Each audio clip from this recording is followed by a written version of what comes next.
Le changement climatique, on en parlait avant même que tu ne naisses. Ce terme a été utilisé pour la première fois par un groupe d'experts sur l'évolution du climat, le GIEC, qui travaille sur le sujet depuis 1988. Et ce changement climatique a des effets à de nombreux niveaux, environnemental, social et économique. On se souvient notamment de l'alerte qui avait été donnée dès 2002 par le président Jacques Chirac lors du sommet de la Terre à Johannesburg, à l'occasion de son discours avec la phrase choc « Notre maison brûle et nous regardons ailleurs ». Mais il a fallu attendre une dizaine d'années pour que les questions de limites planétaires et de réchauffement climatique trouvent un écho au niveau international. En 2015, les 193 États membres de l'ONU ont adopté les objectifs du développement durable. Au nombre de 17, ils ont parmi leurs objectifs principaux l'ambition de régler le problème du dérèglement climatique.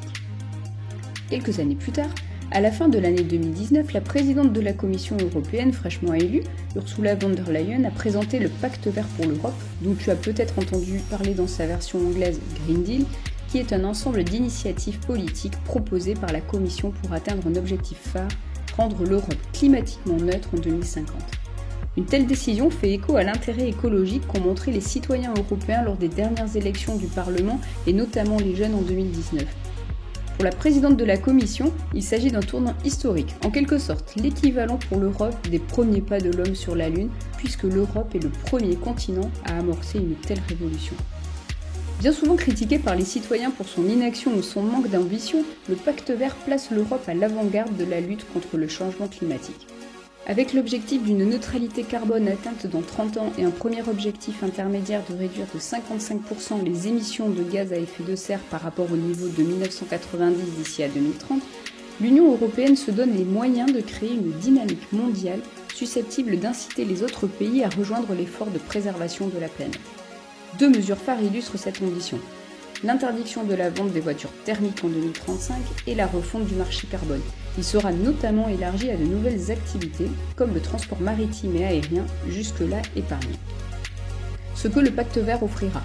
Un air pur, une eau propre, des sols sains et un respect de la biodiversité, des bâtiments rénovés et économes en énergie, des aliments sains et abordables, des services de transport public plus nombreux, une énergie plus propre et des innovations technologiques propres de pointe, des produits plus durables pouvant être réparés, recyclés et réutilisés, des emplois pérennes et des formations aux compétences nécessaires pour la transition, une industrie compétitive et résiliente à l'échelle mondiale.